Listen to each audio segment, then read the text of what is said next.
Thanks for joining us again this evening for the second installment of our discussion on Mecca impersonating Jerusalem. So this is the Jerusalem Thesis presented by Odon, and we're joined by a fantastic panel. As Mal was saying earlier, it's a great panel, except for me. And just kidding. So yeah, we have a fantastic lineup of guests here to discuss this. And we've got Mal, Islamic Origins. We've got JC, the QuranicEndgame. We have Kalam L from Titans TV. We have Odon LaFontaine. And of course, Usama, Darkwing Duck, the terror that flaps in the night, who I will be live with tomorrow again to discuss the Quran and the Tafsir. Sadly, I will have to carry that through. But yeah, so thanks everyone for joining us. We're going to be talking about the evidence for Mecca and how Mecca is actually Jerusalem or recreated Jerusalem. So yeah, Odon, I'll let you open up. Hello, Just Chance. So Odon, I'll let you open up, and then we'll work through the panel. And then I've got a little bonus for everyone. So Odon, welcome, and thanks for doing this. Well, thank you, Lloyd. Hello, everyone. I just want to add that if we're lucky, Paul Ellis will join us, but he hasn't responded yet. And tonight it won't be about evidence that the narrative, the Islamic narrative, is about Jerusalem rather than Mecca. It will be counter evidence, anti-evidence, evidence that Mecca cannot have been the city that is described in the Islamic narrative. We will talk about the Meccan environment, which is very harsh and cannot sustain 1,000+ people city, such as Mecca is supposed to have been. Yeah, not without extensive technology, not without irrigation, not without exactly. Logistics. Exactly. I just did a quick comparison. I asked ChatGPT, are there other cities with climatic conditions that are equivalent or alike Mecca's? And yes, there are. There is, for example, the city of Aswan in Egypt, or Riyadh in Saudi Arabia. And there are some. And all of them, either they have a very big river, such as the Nile for Aswan, or they have been developed recently, very recently, thanks to major water extraction in the underground with modern technology. So there is no ancient city with a climate, a Meccan-like climate, without a big river to sustain it. And it's already a clue that there is something wrong with Mecca. Right. You know, I covered something with JC yesterday, which we'll do a talk on. But if you do a statistical analysis of if you look at the Bible, let's say you take Paul's Gospels, right, where he's supposedly addressing a pagan audience as well as like Romans and Christians, right? You'll see roughly there's like a 40 to 60 split across various books of the Bible where they are evangelizing and addressing a foreign audience as well as their own people, right? Teaching for their own people as well as trying to evangelize to pagans. But if in the Quran, 96% of the people mentioned in the Quran are biblical figures. You would think that if Muhammad's message is addressed to pagans that he's trying to convert, you'd see 60% pagans and maybe 30% Muslims. Especially Brother Lloyd, when we know that he was sent as a mercy for mankind, for all the people. He's not a prophet of a specific group or specific people, as he claims some of the Christians are, or the Jewish are, but he was sent to the whole world, the whole earth. So his audience should be all varieties of different people in planet Earth. Yeah, so there's a problem with the percentages, and I think so Usama, since you're here, introduce yourself, please, and then we'll move to Kalam and JC and Mal, and Paul has joined in. You already introduced me as that guy who flap on the night, whatever you said. I like what you said. That's good enough for me. Awesome stuff. Everyone knows you, so yeah, that's great. Usama is actually on TV. He's on the radio. He's on YouTube. He's everywhere. So fine. Thank you so much. Appreciate it. And he's done his own Quran translation. He's busy with the new one, and we've written on the tafsir. So yeah, so great. And Kalam, please introduce yourself. I'm glad you joined us. Yeah, definitely. I couldn't miss this one. I saw the last episode and I was gutted that I couldn't be part of it. So yeah, thank you once again for inviting me on the panel. Kalam from Titans TV. I'll say we're most famous for being at Speaker's Corner and actually debating and putting on a lot of debates at Speaker's Corner as well, recording it and making that go worldwide. Currently, I'm doing a lot of research into the Abyssinian origins of Islam, really delving into the 6th century and the environment. What was Arabia like in the 6th century? What was the power structure? What was the religions like in the Arabian Peninsula? And just trying to figure out how did Islam actually emerge, looking at the material culture as well as the contemporary literature available. Right. Awesome stuff. Yeah, and you did a great presentation. So hopefully we'll expand on that and build on that, because now I think we're ready to accept that there's life before 570 AD. Mal, welcome. Maybe you can make a brief intro. Was that to me? Yes, Yeah. Mel. Yeah. Oh, I just broke up and I didn't hear. So I'm Mel from Islamic Origins. You probably know of me. I'm looking into how Islam began, and I'm mainly focused on the 7th century. In terms of the latest from me, I've been looking at the question of the mole on Muhammad's back this week, and I've basically suggested this week that Seal of the Prophets comes through Tertullian. And interestingly, later Muslim exegetes talk about the Seal of the Prophets being to do with Mani, but there's no documents that have survived from Mani that suggest this. This is purely Muslims suggesting that. But if you go back to Tertullian, you discover not only is there reference to the Seal of the Prophets in relation to Christ, but also the mark on his shoulder, which I'm suggesting is where the Muslims get this mark on the back. And it's, of course, the mark of the cross on his back. And the other thing I found out this week is there's an Arabic word called zabiba, which means raisin.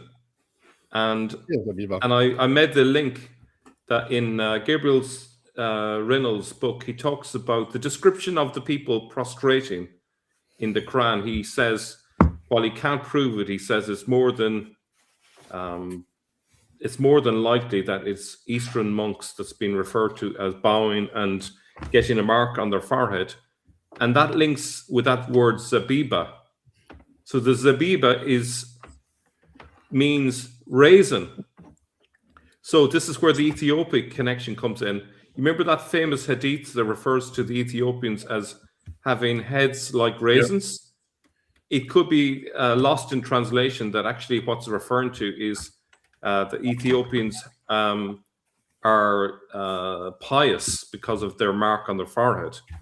And so even if a pious Ethiopian was a slave, you should still obey him because of his piety. Totally different meaning to how it's come down. So instead of it being a racist thing initially, it obviously is racist the way it is presented nowadays, but it got lost in translation. So it's interesting how in both cases they've taken something and they've twisted it. Right. This is a common thing. Right. But by the way, the Egyptian, when they pray, I was about to show that, Usama. I'll show that. Go ahead. Yeah, not to worry. No, it doesn't matter how many years you pray, you will not have that mark on the forehead. But they do it with a rock. They heat the rock and they burn in front of their head. These are big scar. That guy has 3 of them. MashaAllah. Yeah, he put on 3 sides of his head. Anyway, one of the ladies, she was a teacher of mine. She tried to make it, and she had a very bad infection in her forehead. And I felt sorry for her. So that's look quite at a raisin there. Oh yeah. It's just ridiculous. Yeah. They burn a rock. They hit a rock and burn their forehead just to look like, oh, I am a guy who pray a lot. And in reality, if you pray every day in your life, the 5-day prayer for 50, 60 years, you're not going to have that mark.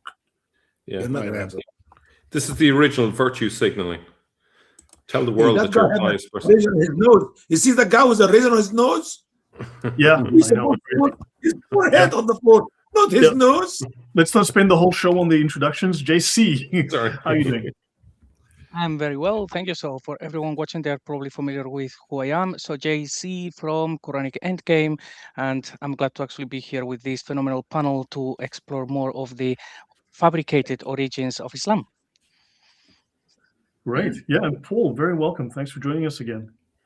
Hi, sorry, my camera doesn't seem to be working at the moment. Can you hear me okay? Yes. Yeah. That's good. Well, Well, you're a different view. I'm nothing really to look at, but I shall, after we've done the introductions, I might do the old tried and tested, switch off the computer and start again. So I may leave you for a few moments and come back. Okay. But yes, who am I? I live in London, and I've been writing for a few years now a book which is very close to completion, called Jerusalem, City of Islam.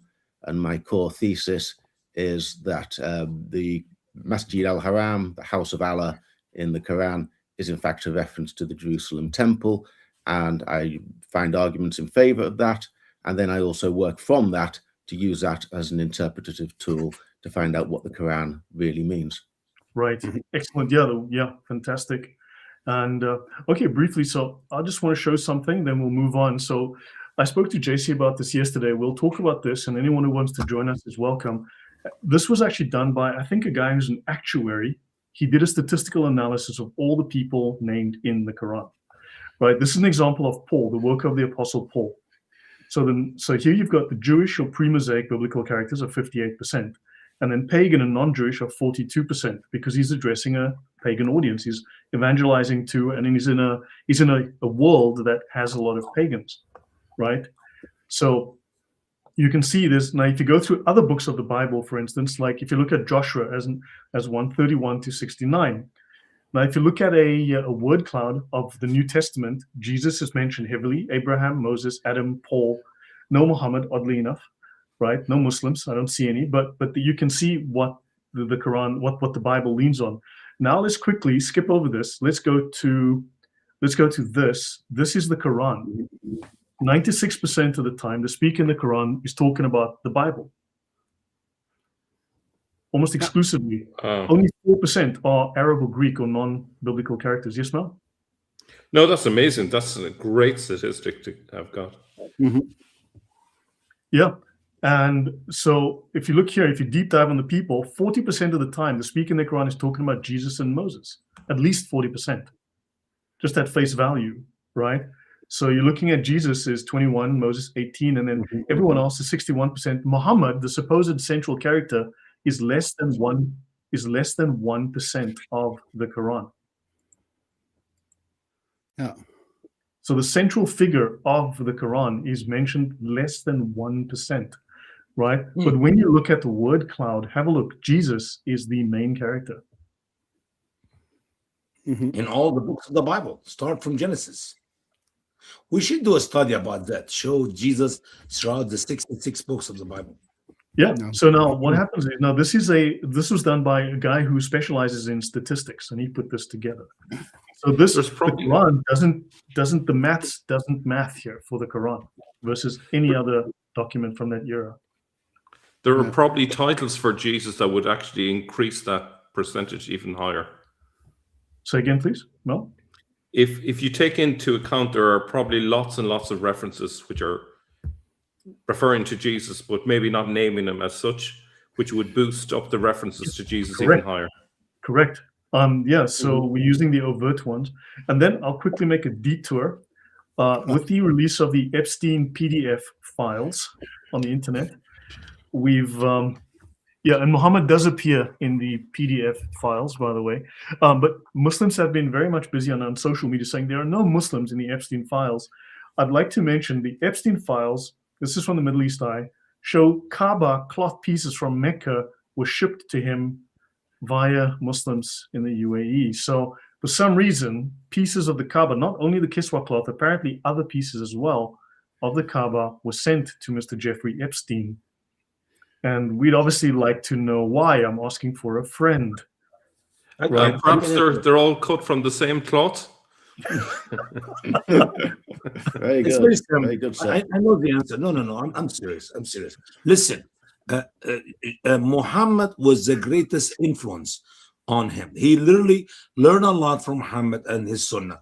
He didn't like it to go to the 8, 9. He limited to 14. So if you are younger than 14 years old, he for little girls, he is not interested. That's why Muhammad was not too much heavily involved in the life of him, because he thought he's abrogating the Sunnah of Muhammad by moving the age of the females from 7 and 8, 9 to 14. Muhammad was very upset, and that's why he quit. But Muhammad originally was that he is the greatest influence on Epstein in his decision to move on with this new immoral way of life. But sadly, because he changed the age, it did not work out. Sometimes people split. He get different opinion, and if you disagree with the Prophet of Allah, there's no chance for you to be part of his propaganda. Okay, you got it. I hope I make sense now, because I worked hard on answering that question, man. Yeah, but Muslims are obviously going to say this has nothing to do with Islam. But yeah, why are Muslims sending Epstein, and why is Epstein so interested? He's not asking for pieces of I don't know, St. Peter's Basilica in Rome. He's asking for pieces from the Kaaba. And then on top of this, here's a letter, right? Let me just go here. This is from Aziza Al-Ahmadi, okay, to Mr. Epstein. This is 2017. By the way, the Black Peace was touched by a minimum 10 million Muslims, right? They walk around the Kaaba and they all try and touch it, and they kept their prayers, wishes, tears, and hopes on this peace, hoping that their prayers to be accepted. And so he is sending a piece of the cloth to him, right? The kiswa. Wait a minute, that's her, not him. Go back. What's her name again? Aziza, she's a girl. Aziza, female, not a man. Aziz is a man. Aziza is a woman. Go ahead. And then you've got Abdullah. I'm assuming that's a guy. Okay. Abdullah is a guy, yeah. And then you've got Karina Shuliak, you've got Daphne Wallace, new shipment. As per instruction, we will ship some pieces of the Kaaba for the mosque. What mosque is Epstein requesting pieces of the Kaaba for? In the attached file from page 224 will be the actual pieces you'll be receiving. An explanation of each was added. Okay, so, mashallah, mashallah. So why are they sending pieces of the Kaaba to Mr. Epstein for a mosque? Listen. I give you a quick answer quickly. Here we go. They all know how macho Muhammad was. I mean, he is a man who is a sex machine, however you want to say it in English. And they thought if he will be touched by it, he will receive some of the power of Muhammad, so he can be able to perform even heavily than just one or twice. This is the temple on Epstein's Island. Ooh, and they were sending in pieces for the mosque. Looks a little bit like, does anyone know of something in Jerusalem, a Muslim mosque with a golden dome on it? Anyone seen anything like that? Yeah. I think I saw it once or twice in my life. Yeah, and they're sending Epstein something for the mosque. MashaAllah, MashaAllah. Blessing. So just so you know, what are your thoughts, Paul? What do you think of this odd revelation? What are your thoughts on this? Well, it's outside my specialism. It'd be interesting if he wanted to recreate a kiswat for his little shrine there. That would be a rather strange thing. But as we say in Yorkshire, there's naught as queer as folk. Yeah, but we do know that Epstein's victims were actually older than Muhammad's victim, right? Much older. Yeah, Epstein at least had some standards. So yeah, so then definitely. So Odon, I think over to you. I will stop sharing, and then I think we hand over to you. No, but before you get to Odon, please. All right. It's in my heart. I don't say it. I'm going to be unhappy the rest of my life. Let me show, The connection between that guy and Islam, it's amazing that you always see all over the West, gay and lesbian also love to be Muslims. Now we got two huge mosques in America, one in New York and one in California, of gay and lesbians. And the more I study about Muhammad, the life of Muhammad, I found that he was a gay, especially when you talk about the Zot. You know, the powerful Zot and how Muhammad was really having a good all night long business with them. So it seemed to me the lifestyle of this guy and the lifestyle of the homosexual, it fit perfectly with Muhammad. The more you know about Muhammad, the more you want to embrace Islam, you know? Go ahead. I'm done. Okay. If I can just pop in there, should have a little rider here that is all according to the tradition and the traditional narrative. But for my part, I don't believe a word of it. So I think the truth is very, very different. But you're correct, sir, that is the disreputable story of Muhammad, as it was later told by his by people who considered themselves his followers. Yeah. I tend to agree with you, Paul.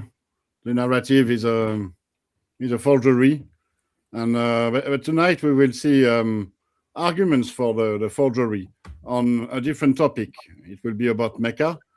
In the previous stream, I tried to show how the Islamic narrative tried to tell its story thanks to the reinterpretation of the Quran.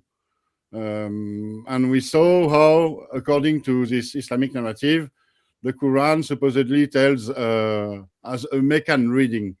It tells the story of the city of Mecca within Islam. So it was the previous stream. I urge our viewers to see it on Lloyd's or JC or my channel.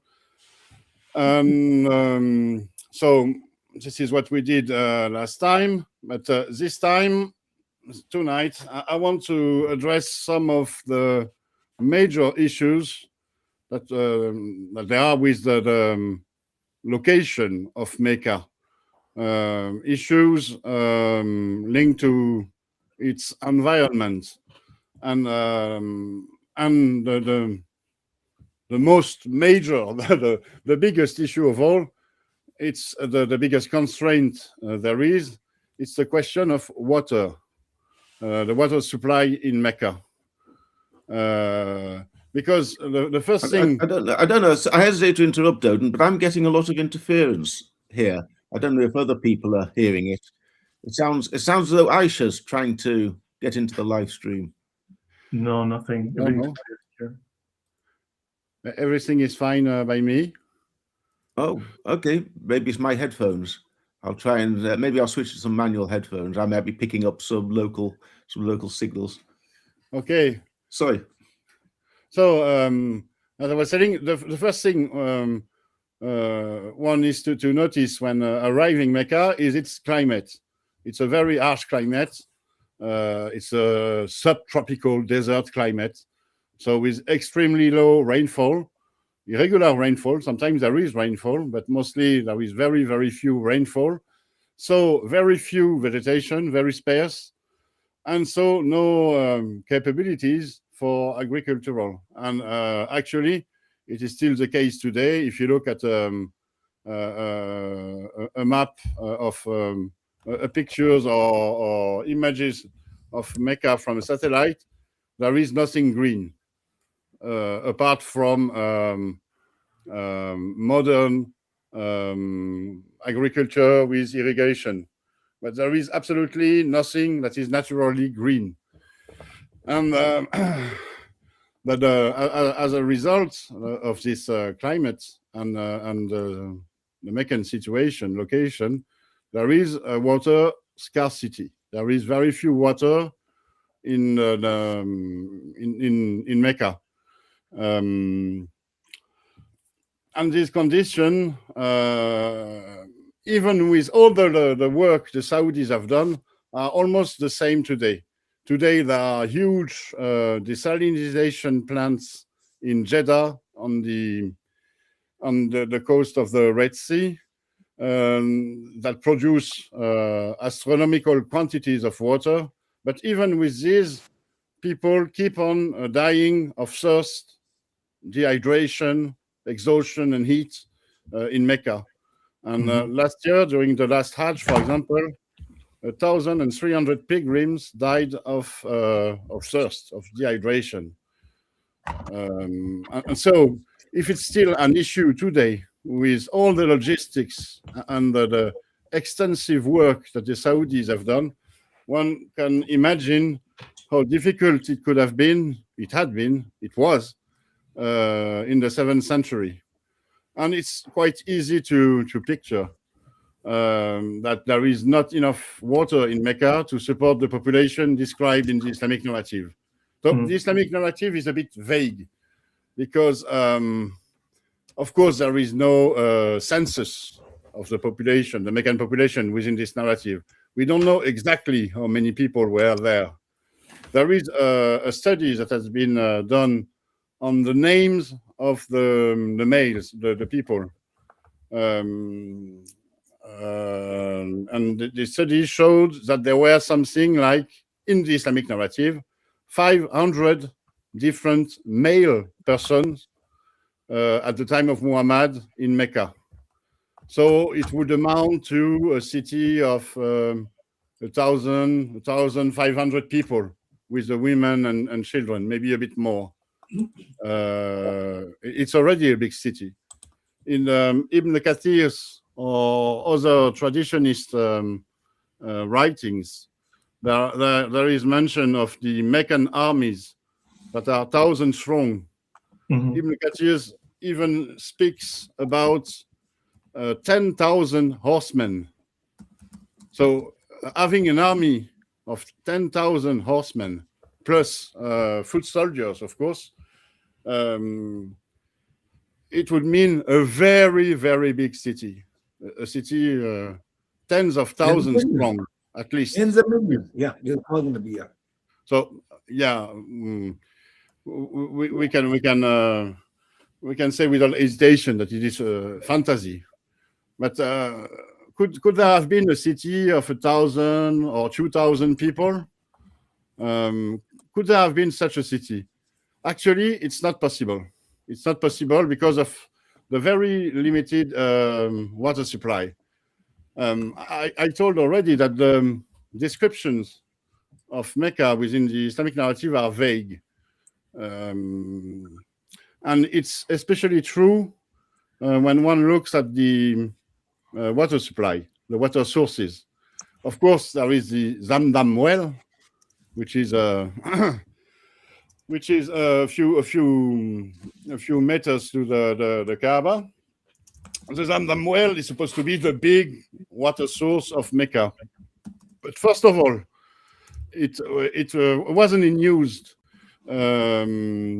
before Muhammad's time. Supposedly, it has been unearthed by Muhammad's grandfather. So before Muhammad's grandfather, this well was not in use. And besides, it's not a profound well that taps into an underground aquifer. The aquifer of Zamzam is fed by rains, so it is not it's not prehistoric waters like we have in Riyadh, for example, or in other cities. It is dependent on the rainfall. Yeah, Mel, I know you're an expert on the topic. No, well, hopefully I'm just going to add a little bit to it. So I think a related issue with the water, we often think of human beings and their need for water. So if you think of human beings, they need about 2 liters. Typically in a temperate climate, they need about 3 liters of water a day. In a hotter, maybe even up to 5. But if you're talking about, say, a horse needs about 40 liters of water a day. You mean like this? What's that? Camels, goats, horses. Yeah. Oh, you're getting it. And I was just going to add that in terms of fodder, a horse would need about 7 kilograms of hay per day. So you try and imagine trying to get all of that in for 10,000 horses every day. It's impossible. No, it cannot be. It's A horse impossible. drinks at least 30 liters a day, at least. So you cannot have horses in the desert without a network of wells and cisterns and so on. But the thing is, when we look at the Islamic narrative, there is, of course, a mention of the Zamzam well, but there are not that much other wells. There is this traditionist Al-Arzaki, who wrote a book about Mecca. I don't remember the century, something like 11th or 12th century, maybe a bit earlier. The book is Akhbar Mecca, and it's a sort of digest of all the traditions about Mecca. And he mentions by name only 4 other wells. So Bir Maimun, Bir Al-Harm, Bir Al-Jul, and Bir Tuwa. He mentions also minor wells or cisterns, basins, where water from rainfall Mecca is supposed to be an agricultural city with animals. So you've got to feed goats, you've got to feed sheep, you've got to feed water for people, plus for planting of whatever it is, dates and apples and pears and bananas, whatever the heck they're growing there.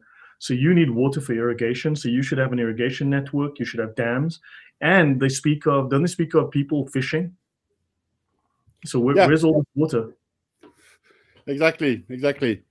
We will get to this. So, like I said, the mention to water sources are very vague, sometimes contradictory. You find mentions of wells in stories that are supposed to take place in Mecca, and when you look into it, the well is in Medina or elsewhere. I will show you in a bit a map that has been done by a devout Muslim, supposedly a map of 7th century Mecca, and you will see this, but it's complete fantasy. But the thing is to make the calculation in terms of needs, what humans and animal needs, and you will see that even with these 5 wells and with minor wells, cisterns, and basins, there is insufficient water for in order to sustain a settlement here in Mecca. So I just did this calculation for a population of only 500 people, which would be something like 150 men, maybe 100 men, and then women and children. And then we have to look at their cattle, their animals also. So, like Mel told, I think a minimum human consumption is 2 liters a day per person. So it's 1 cubic meter for 500 people population. Yeah, but then someone mentioned it's not just drinking; it's also bathing. Unless these people, but it's minimum. I look at the minimum figure. Of course, one would need a bit more, but just in order not to die from thirst. And then Mecca was an advanced city with advanced technology, so they would have, been using Wakanda level sort of water needs as well. This kind of technologies existed, but they are not documented in Mecca. If you look at Petra, for example, Petra was also in a desertic climate. I've been to Petra, there was a whole network of canals and irrigation and cisterns, and the valley of Petra was flourishing. It was a sort of garden. No, I've been to Petra. I've been to Petra, and I've been around Mecca as well. Yeah. What is a quick question here? Could be one of the reasons because of a shortage of water that Muhammad encourages people to drink camel urine. Yeah, but it's the same. If you want to drink camel urine, your camel, he has to drink. It has to drink, and it drinks much more than a human. Liters or something. That's per camel. It's a lot of water. So no, it's not efficient at all. you better drink what water the camel would have to drink in order to piss, instead of drinking its piss. It would be much more efficient, because camels, they are supposedly they are called the desert animals or desert vessels, but a camel needs 40 liters of water a day. So camels can survive without drinking a few days, maybe a week, maybe more. But in general, they still need 40 liters of water a day. It's even more than a horse. And here I've done my consultant job. I don't know if your audience knows this, Lloyd, but I used to be a strategy consultant. So this is what I did, trying to understand things by making calculation. What would be the livestock required to support 500 people? So I try to, I look at the figures, how many goats are necessary to supply 1 liter, for example, 1 liter of milk a day per person, or half a liter. In this case, it's half a liter. What will be the meat consumption? So you can say that an average people eats a goat in a year, or 2 goats in a year, and so on. So those are not exact, precise figures, but it gives you an order of magnitude. The livestock required to support 500 people, it would be a mix of camel and goats. You could do all goats or all camels, but I've done a mix here since they're supposed to be traders, and so they need camels. The mix would be 150 camels and 500 goats, plus a bit of culture also, because you cannot live only on camel milk and piss and meat, and goat milk and milk. And if you add 10 horses, because there are mentions of horses also in the Islamic narrative, it amounts to a minimum consumption of 9 cubic meters a day for the animals. And that excludes irrigation for pastures, because camels, they do not live on thorns and bushes. They need pastures, and there are no pastures in Mecca. And even goats, they can live in an extensive system. They can live on shrubs and thorns and pure sparse vegetation. But if you have 500 goats, it starts to become a bit a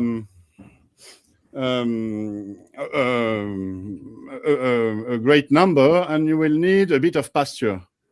And for this pasture, and also for some cultivation, for some minimal crop, you will need a lot of water to have something just a tiny bit green for your livestock and for minimal crop.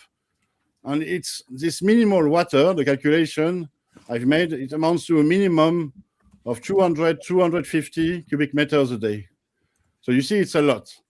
It's at least 10 cubic meters a day for the human and the animals, plus 200 at least for crop irrigation, pasture irrigation. And if you do another calculation, the output of a traditional hand-drawn well, it's not that much. You can have systems with camels or donkeys. You know, the Noria system, which sort of automatically draws water from the well. But there is no such mention in the tradition.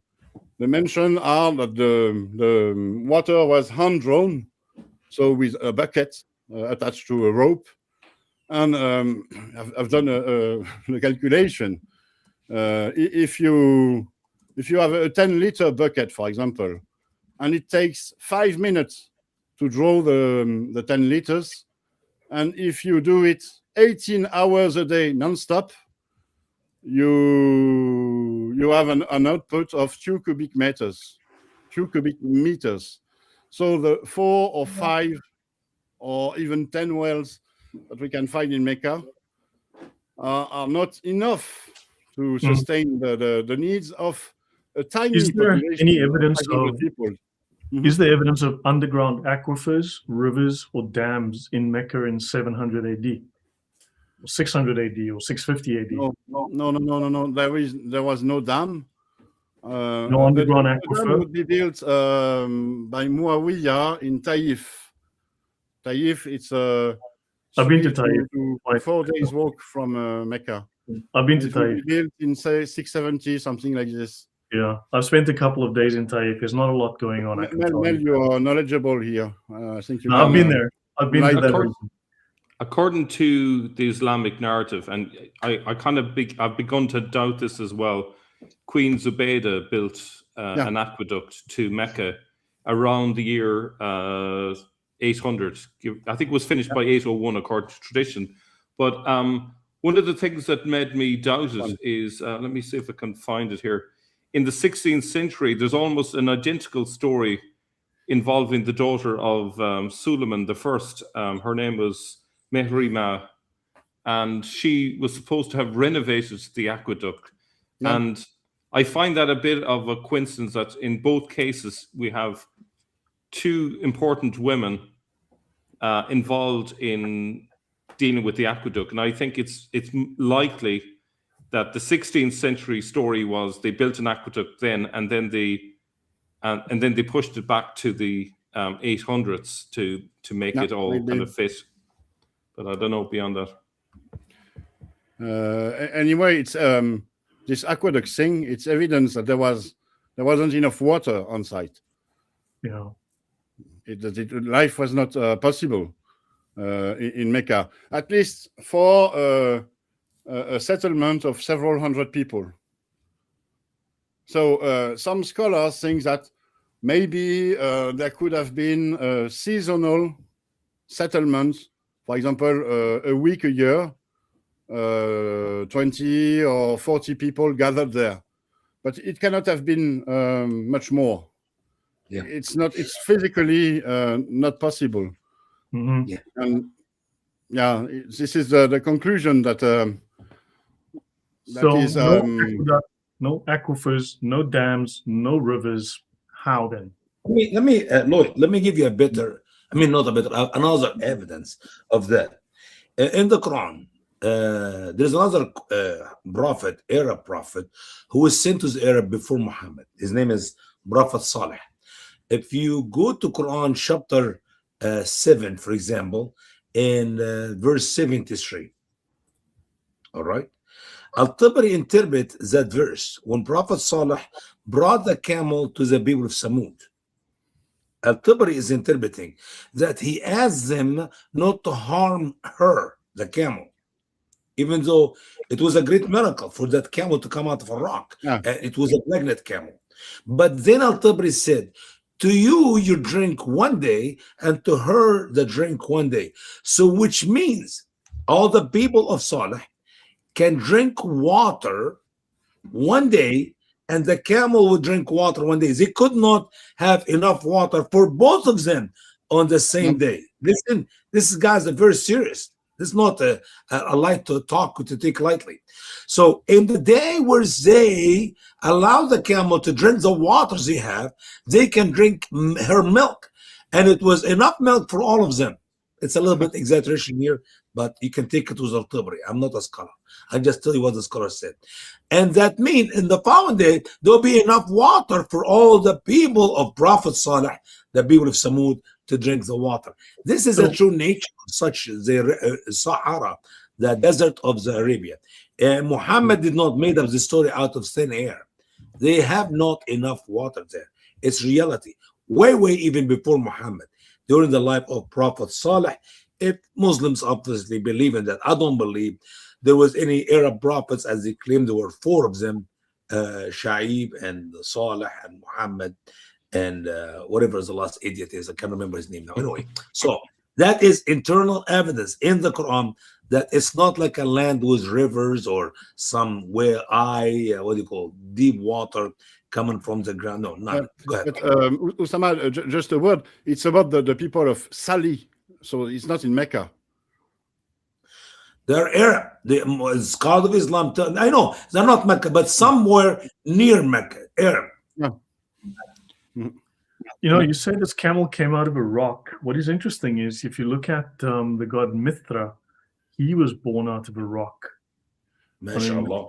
Could there potentially be? I mean, this is just kind of off the wall here, but it's just odd that you know, you've got this overlap here with the only other god I know to come out of a rock was Mithra. He was born out of a rock wearing a hat. So I don't know how he was Jesus, you know, but yeah, you've got a camel coming out of a rock as well. Can I jump in at something? Please. Sure. In order to grow crops in a desert, you have to have soil. You can't just plant things in sand. That's the first issue. In order to have soil, you need cow manure and horse manure. So you need the animals there, and then you can grow things. And if you just try and put water in sand, it will just drain through. It's not going to retain itself. So you have got a major problem. So it's kind of like, which comes first? Is it the water? Is it the animals? It's very hard to grow things. And this is a problem. I'm interested in the situation where they're trying to send humans to Mars, and they have exactly the same problems. They know that in an ideal world, you bring all the food you need to last out there, but it's impossible. And so they can't really send humans to Mars because they'll never be able to grow things there because there's not enough water and the soil is completely wrong. You have the same problem in Mecca. The only reason it's relatively possible in recent centuries is because of technology. But prior to technology, as some of you mentioned, it was possible to maybe have a couple of pilgrimages to the location in a year. And that was with the full backing of the caliphs, who basically funded this really expensive trip to Mecca. But other than that, I don't see how it was possible. Yes, some Muslims or even Western scholars who wants to cling on the Mecca narrative, they explain that there was no crop, of course, in Mecca. It was not possible. But what the Meccans did was buying vegetables or crops in nearby Taif. But Taif is not that nearby. It's a 3 to 4 days walk from Mecca to Taif. So it's a week-long trip just to get some groceries. And in order to buy those groceries, you have to have some coin or something. So you have to have a decent breeding livestock activity with many camels and goats that you could trade for vegetables, or to have at least a very profitable caravan trading, which could sustain the buying of such groceries or supplies from Taif. But it doesn't make any sense at all. You don't settle in a place where you have to make a 7-day journey, because it's a journey. It's a 1,300 meter walk up. How do you say that there is a plateau? Yeah, a plateau. But Taif is 1,003 meters higher than Mecca. So it's not that easy, especially in this climate, in this desertic climate. So the thing here is it's blatant. Why settling in Mecca when you can settle on the plateau in Taif? What's the reason for Mecca? So the Muslims would say, yeah, it's because of the Kaaba. But you see how it's reasoning in circle. Mm. The evidence for an ancient presence in Mecca is Islam itself. So Islam cannot prove itself outside of Islam's narrative. But even with this, we have seen that the water supply is not sufficient enough for human and animal needs. So even with this idea that one could get supplies from Mecca, it cannot stand because of the water constraint. But it May I add something just before we Yeah. move on what you have just said, Odon, about the narrative? Islam cannot prove itself outside of the narrative. So something that we see quite a bit is for those who defend still the narrative, and then they are shown that these things don't make sense, they think that a suitable defense is to say, oh, well, the narrative happened the way that it's been told is, yes, it was at a smaller scale. It was a lot smaller, because that's how history was written. History has always been written by people who are biased, who have one vantage point, and they get a lot of things wrong. The problem is that in Islam, we cannot differentiate the narrative and the history. If we say, okay, so there weren't 10,000 people, there were actually a tribe of 20 guys, the whole narrative collapses. How can you believe in a guy saying that he was a prophet or what he said if they get those details wrong? So there is the rewriting of the narrative by saying, okay, well, it actually did happen, like we've been told, but a lot smaller. And Islam is the one case where you cannot do that, because if those stories are exaggerated, you cannot trust anything else in the narrative. Yeah, and besides, you cannot scale down everything. In order to be sustainable, a settlement needs to have a minimal number of people. Mecca couldn't have been a 10 people city. It doesn't make any sense. You cannot build a city with only 10 people.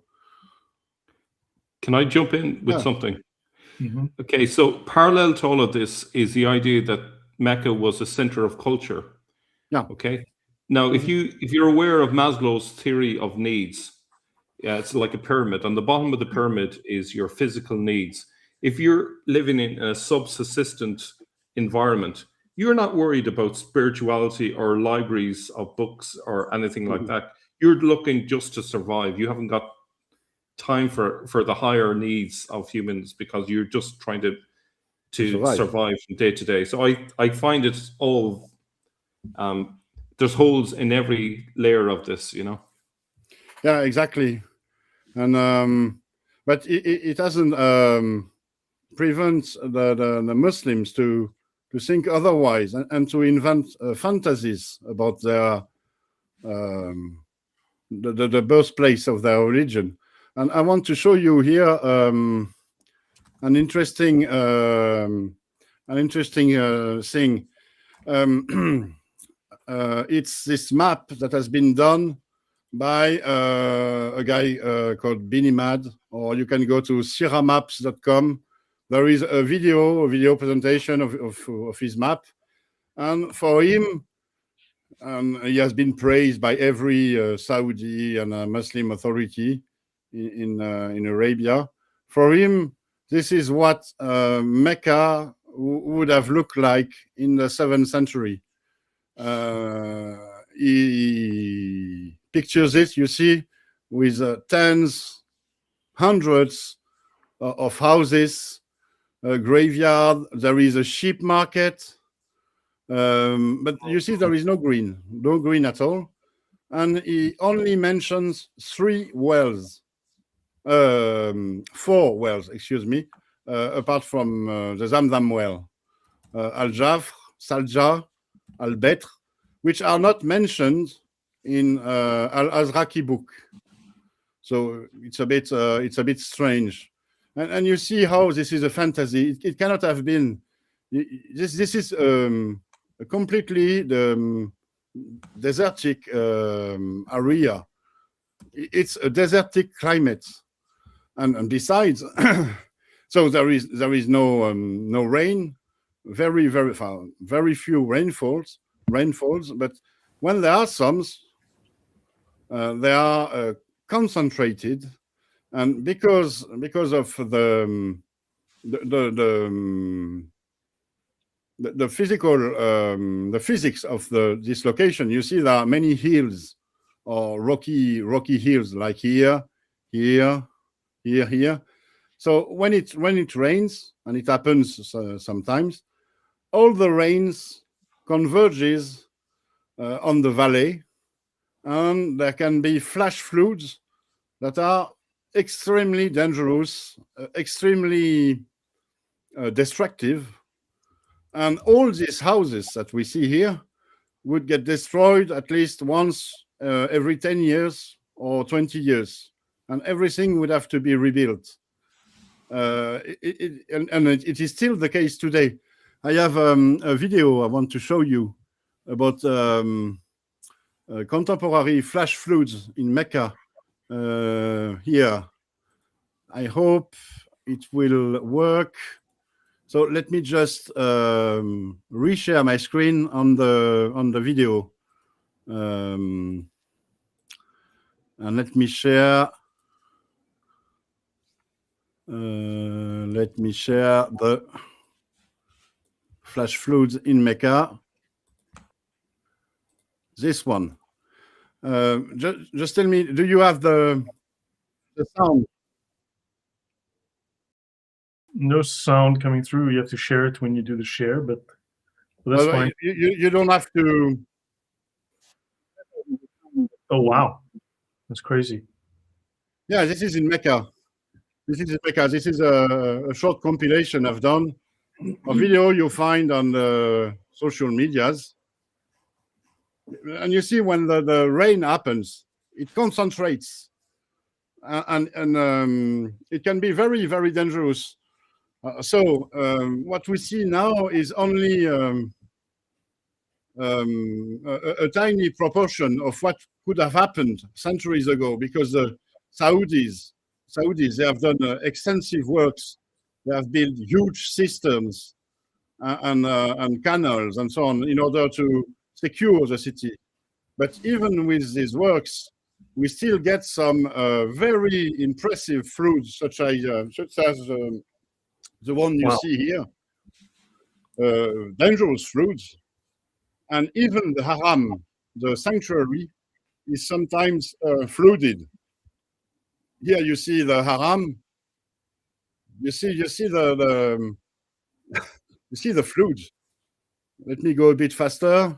Here the pilgrims are on their way to the haram. You see the tents, and this is the haram. And this is during the one of a storm. So it shows how violent the storms can be. The problem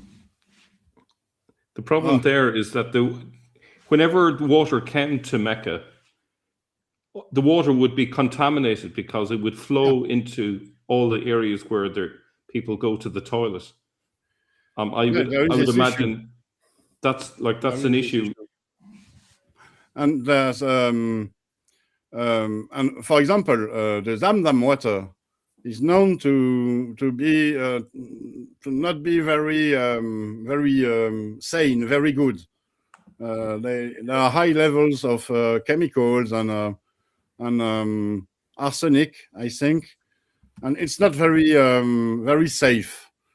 And it's because it's not water coming from an ancient deep underground aquifer, but the Zamzam aquifer is filled every rain seasons with rainfalls, and rainfalls carry all the rubbish and the chemicals and the stuff they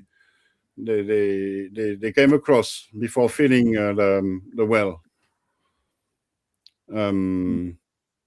Let me go back to the presentation, which is where is it? This one. Paul and Kalam, you guys are very quiet. Any thoughts from your guys' side? Sorry?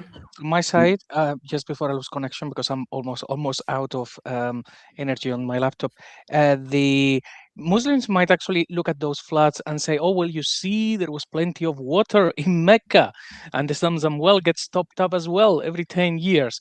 Obviously, that water, yes, will sweep everything away. It doesn't actually stay there. They didn't have dams or anything. But yeah, that picture that is on screen is just as realistic as the places we see in the Lord of the Rings.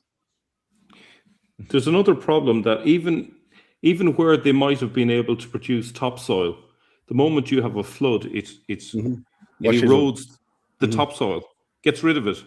So, like even in the, let's say if you grant them, okay, they managed to bring in all the material they needed to create soil that they could grow crops on. The moment a flood happens, that's squashed away. Yeah. And there are reports of travelers from the 19th century went to Mecca, and they explained that the city was mostly built in the hills in order to get protection from the floods. And it's only recently with the Saudi development that the down part of the city has been developed. I wanted also to show you this map, this gray map.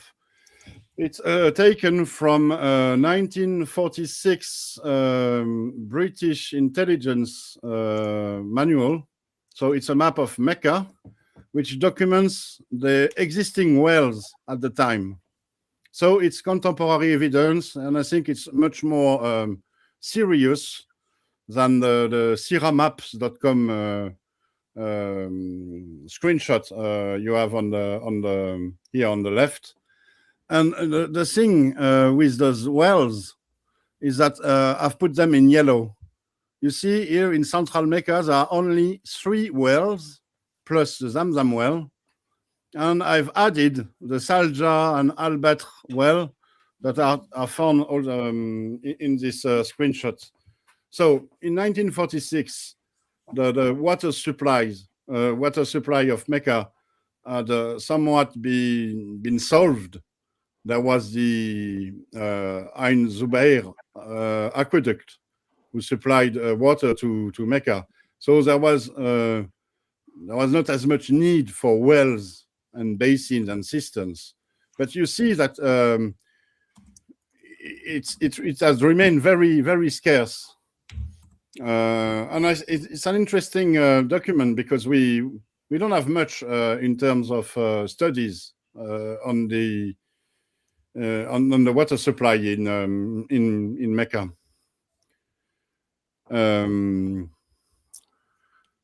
Yeah, we talked about the floods.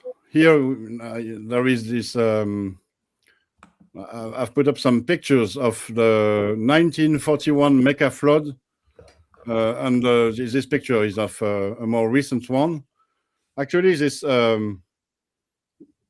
violent flood phenomenon, it happens one every 10 years, something like this. But once a century, there is a very, very major violent flood. And it's a great concern for the Saudis because the last major flood was in 1941. And so a flood will happen in the coming years. It's a matter of time. It's fate. And so the Saudis have asked Western agencies, Western construction companies, and so on they have to ask them to address the problem. And these companies made studies. I've quoted one in my book, In the Great Secret of Islam. And these studies are very, very alarming because they say that the next major flood will be much more violent than the former one, the 1941 one, because in the meantime, the city has been covered with concrete and roads and so on, and so there is no room, no bare soil that can absorb water like it did in 1941. So the next flood will be a very, very big one, and it could mean the destruction of the city. Even with the extensive work that the Saudis have been doing. So we'll see what will happen. It will be something to consider.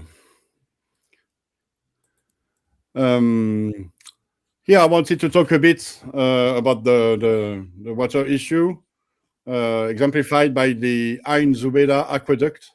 So Mel already talked about it. There is this story in the Islamic narrative that it was one of the wives of Khalif, I think it's Al-Rashid. Yeah. At the end of the 8th century, supposedly, according to this narrative, she was desperate to see that many pilgrims were dying of thirst in Mecca. And she took it upon herself and her own personal treasury to have several aqueducts built, tens of kilometers long aqueducts that brought fresh water to Mecca. And this system remained in place up until the midst of the 20th century, when it was replaced by more modern constructions. This is an interesting anecdote, because of course there was no such thing as hundreds or thousands of pilgrims dying of thirst in Mecca. But it shows us that the pilgrimage was not possible before this aqueduct system was constructed. It shows us that Mecca could not have existed without this water system supply. It shows us that Mecca was invented at least in the 9th century, or at the end of the 8th, beginning of the 9th century. So it's a sort of hard evidence that Mecca is a fabrication. We can also have other clues of this within the Islamic narrative, with the story of the Karaites. The Karaites were a Shia faction that was opposed to the pilgrimage in Mecca. They thought it to be an innovation, an heresy within Islam. And at the beginning of the 11th century, I think, or at the end of the 10th century, maybe beginning of the 11th century, the Karaites conquered Mecca, ransacked everything, destroyed the Kaaba, poisoned the wells. They stole the black stone. That is this meteoritic stone in the that is put in a corner, in one of the corners of the Kaaba. And because they thought that it was an innovation, it's also a clue that the Mecca, as the birthplace of Islam, as the pilgrimage center for that every Muslim has to do once in its life, it's a creation, it's a fabrication. Otherwise, they wouldn't have needed to conquer and destroy the city. So this water issue is very, very important, and it's a hard fact. Some of what I've told you is based on the Islamic narrative, but the water supply in Mecca, it's very concrete, it's very tangible, and everyone can understand that without water you cannot have a city, you cannot have a settlement, and you can invent every well every fantasy story in the narrative, it won't justify. It won't be enough to justify the existence of Mecca before Islam. So we have hard evidence that Mecca did not exist. You see, it's something to answer to all of these Muslims who say absence of evidence is not proof of absence. Here we don't have absence of evidence. We have hard evidence, and it's everyone can understand this. It's very relatable. I'd like to catch your attention, if you don't mind, guys, to the narratives of the scholars of Islam concerning Abraham leaving his son Ishmael and his mother Hagar in Mecca. I don't believe in that at all. I don't believe Arabs are the descendants of Ishmael. I don't believe Abraham took Hagar there. None of this makes sense. But I think the writings tell you about internal evidence of what was exactly the condition of that land. You see it in the Al-Tabari, Ibn Kathir, all of them. They say the same thing. That it was a hard place for people to live. There is no plants. There is no trees. There is no water. And the miracle of her finding the water, Hagar and Ishmael was a baby at that time, 2 years or younger, because she was still breastfeeding him, according to the scholars' interpretation, which is all make no sense because we know Ishmael was at least 17 years old when he was kicked out with his mother, and we know where they were lost in Beersheba. And all the story was from Usama, it's better than camel pills. You agree? I'm sorry? It's better than camel piss. Well, yeah, it is better than camel piss, that's true. But in the description of the scholars of Islam from Abraham days, that place was a place with no water, a place with no life. Even Abraham prayed. Go in the Quran and read it. Abraham prayed in Al-A'raf and in Quran and Surah Hud. You see that Abraham prayed to Allah, oh Allah, provides him with fruits. And he put it in the plural language, grammar in the Arabic, samarat. Well, until today, I don't see there but dates. So I don't know what kind of fruits if Allah only gave him one thing, which is date. So it's internal evidence that it was not really a wonderful place for people to live with water or plants or trees. Yeah. You know that a date tree needs 180 liters per day. Wow. And they suck water from the earth. I know that for a fact. Yeah, now if you've got, I mean, that's a fully grown tree, obviously, but let's say they claim to have these date plantation. Let's say, I don't know, 1,000 trees. You work it out, 180 liters per day per tree. That is a lot of water. Massive amounts. You're sucking it out of the earth. You're depleting the aquifers. Where does that leave you? Yeah. There's another issue, which is in the traditions, they say that the water of the Zamzam well is inexhaustible. Well, if that's true, how come they dug other wells? Why did they build an aqueduct? You know? So even their own traditions are disproved by the practicalities of trying to survive in Mecca. Yeah.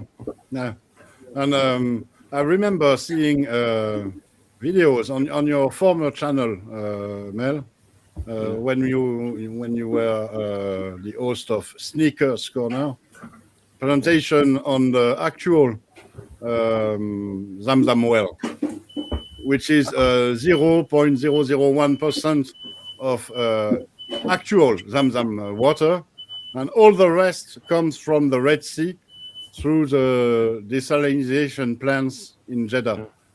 Yeah. You know, I actually designed, rather, I didn't build it. I designed a security system, a surveillance system at the inlet for the Jeddah water desalination plant. So they've got an inlet on the coast, and I designed a surveillance system to actually protect that from unauthorized access. So that was many years ago. I don't know if they ever installed it, but I mean, I designed it many years ago. Okay. Do you know what's a good parallel to all of this discussion is I don't know if you've been following, but the issue of water in Iran is a really pressing issue. And Iran basically over the last number of decades, moved towards growing as much food as possible for its own population. So 90% of its water was going into growing crops. And what resulted is the reservoirs are empty.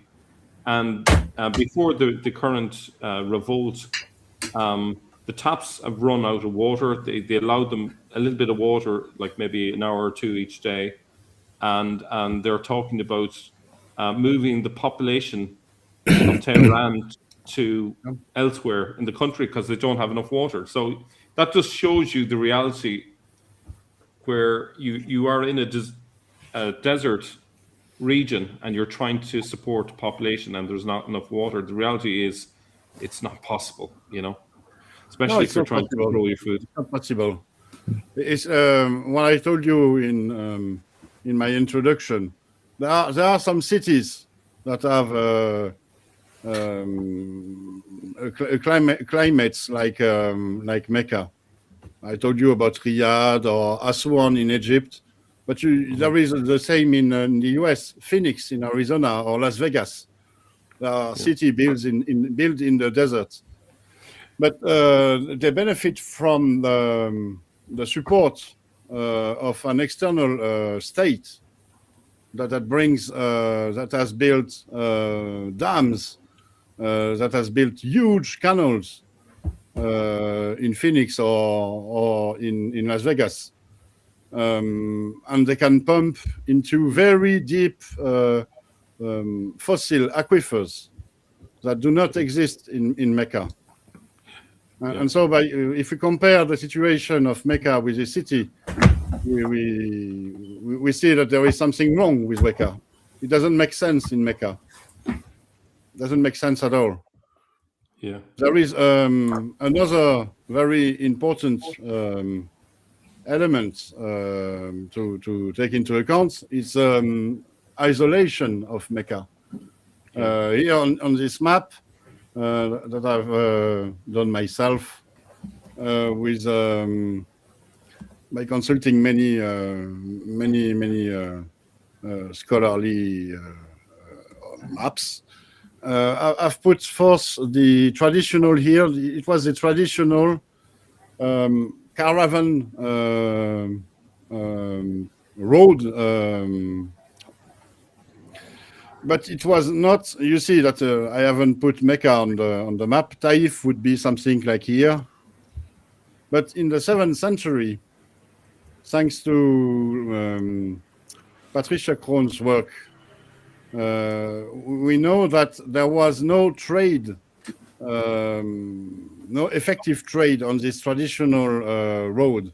Everything had been diverted to the sea route here, which crosses the Red Sea, and the boats are much cheaper to use than a camel caravan, much cheaper. And every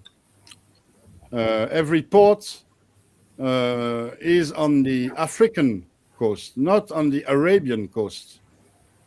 So it's another argument against the existence of Mecca. This is what she proved in our book, a major book from 1985, I guess, if I remember well, Meccan Trade and the Rise of Islam.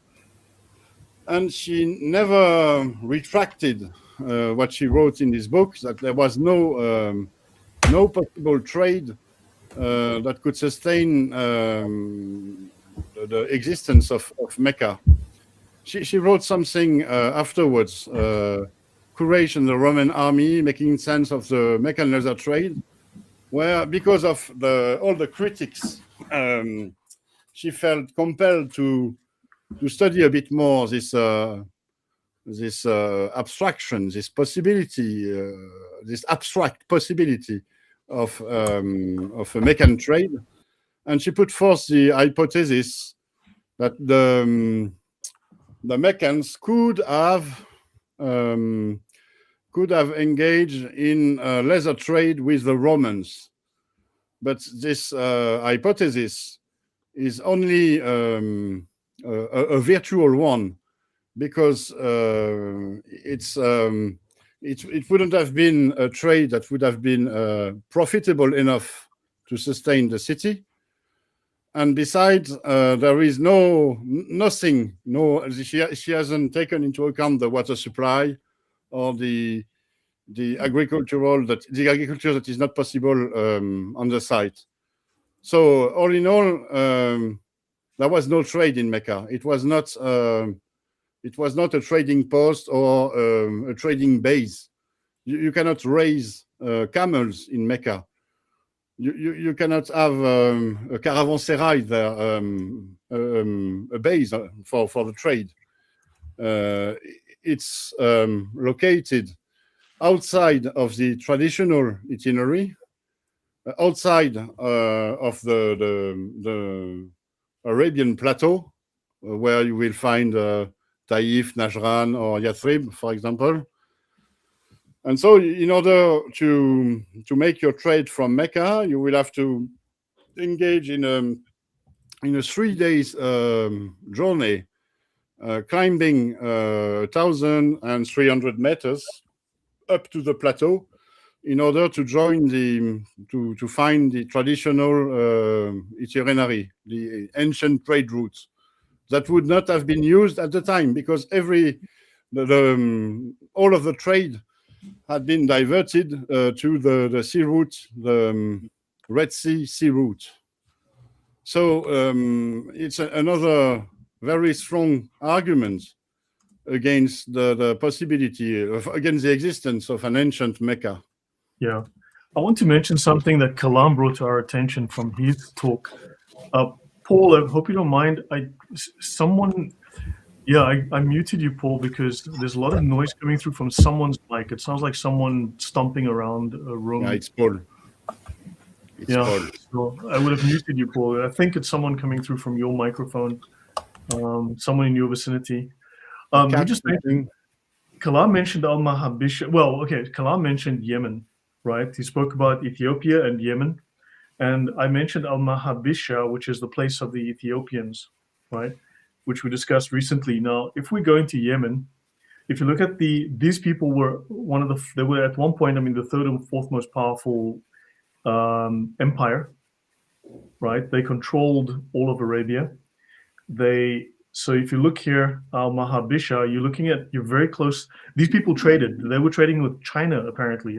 India, China, even the Roman and Greek, the Byzantine empires, right? So they were trading all over, north, south, east, west. If you go to Al-Mahabisha, look at this. You've got similar terrain, right, as Mecca. But once you zoom in, it is very green. Look at the terraces here, the farming, and look at the volume of people. Or look at the settlements here, right? Look at the settlements. This is very green. You can see this farming everywhere. But as we go in close, for example, here, there are terraces, and these people are farming all over the place, right? So they've got plenty of water. They've got plenty of terraces. They're growing plenty of things. And these people were seafaring. So they were fishing. They were on boats. They were traveling all over. And the Quran speaks of this. Look at these terraces. Yeah. Right. So this place, and they had dates. They match everything that's ascribed to Mecca. Fits very well in Yemen as well, in this particular region. Not everything. What? Not everything. Not everything. There is more in the Quran. You will see. I will get to it. But you have a place that fits much better than Petra does. Yeah, I agree. Right? And it matches all of these things. And also Makoraba, which Muslims claim is the old Mecca. This is the original Makoraba. This is Makoraba has been mapped point blank onto this location. So this is the original Makoraba that Muslims refer to as Mecca. And this is everything. The trees, the entire, everything fits here. This is very, very green. This all fits. There's an issue that we haven't brought up, which is you can talk about the rainfall, but evaporation is also a key issue. And the differential between rainfall per year and the evaporation per year. So, for example, a figure that I've looked up is in southern Arabia. evaporation per square kilometer can be anything from 5 millimeters to 15 millimeters per day. So you can imagine how even if you have a lot of rain, it's going to evaporate. So if you put water on a field to grow crops, and if it's losing so much through just evaporation, you're talking about even more water than we imagine. Yeah. You know. Yeah, Kalam, you wanted to say something? Yeah, definitely. I 2 points I wanted to make based upon everything that you guys been talking about. The first one is to do with, there's a beautiful quote within inside of Al-Jahiz. In there, he has a certain response from Al-Haykutan. And I don't know if you can put it up on the screen right now. I've got sharing my screen. It was like, the Arabs and this particular individual, I think he was of Ethiopian descent. It was like they're having a rap battle with one another, just jousting at one another. And one of the criticisms is that, let's just pull it up here, that basically that their country is basically not desirable, because if it was desirable, people from Himyar would have gone there to get themselves crowned. But alas, there is no winter or summer resort, and no springs which water gushes forth. It has no leisure fields, no seashores for fishing. It is only for trading, and traders are despised, weak people. Are you not a poppy, and your mother ate you? Okay, so just going on to other stuff, just jousting at the individuals, but just showing you that there's literally nothing there. There is nothing that is pleasable or pleasurable to be there. There's no fields, there's no seashores that you could do fishing. Like the most that they did or claim to have done is actually trading. So it's very interesting that the same criticisms that we're bringing now in the 21st century, already with inside of the 8th or 9th century, these criticisms were already there to show that it was an arid land that didn't have much as well. And then another thing, you spoke on the population size of Mecca, and I just wanted to bring up that there is an excellent article on that by Majid Robinson. If anybody actually wanted to check it out, I think. Yep, I know that's exactly where you're getting it from, and I was like, yeah, I like that. That's a wonderful book. A wonderful article. Let me see if I could just bring it up for everybody. Where are you? Over here. Majid Robinson, the population size of Muhammad's Mecca and the creation of the Quraysh. So it's even letting you know that even the Quraysh, as a supposed tribe or clan, whatever the case is actually 100% made up. Has it not switched over yet? Sorry, it was me. This is when you shared, study. Excuse me, Lloyd. This is the study I was referring to at the beginning. I spoke about a study that let me get it back. out of 500. Could you just share it again, please? Well, could you just share it again, please? Okay. That was my fault. Okay, no problem. It's saying it's sharing. Yeah, there we go. Sorry, there it is. Yeah, there it goes. Let me go back onto it. Yeah. Majid Robinson. What he did is really interesting. He looked at the Islamic narrative, and he pinpointed every name for the males, for the men, and I think his final count is something like 500 men, Yes. 500 men population. So, 550. like I said, something like 2,000 people population in Mecca, which is not possible. I think he said in total. Total is 552. 552. Okay. Yeah, 550. Let me just double check my maths on this. 552. It says this gives us a final figure of 552 individuals living in Mecca at the time of Muhammad. And this is on page number 17. It says 131 men in the generation, total figure of 421 tribespeople, Of these, 184 would have been children under the age of 15, and 17 would have been elderly men and women over the age of 60, a tribe of 421 individuals in line with Bedouin tribal population studied in the 1960s and 1970s. These range between 261 and 785. So yeah, this great city that they discuss, couldn't have possibly existed to the magnitude, that they have in the later Hadith literatures. And why is it for Yemen, for argument's sake, we've got, if you take Marib, which is possibly the world's oldest dam, or at least in that region, it's 800 BC. You've got evidence of South Arabian civilization, of temples, you have language, you have writing, you have artifacts going back to 1000 BC.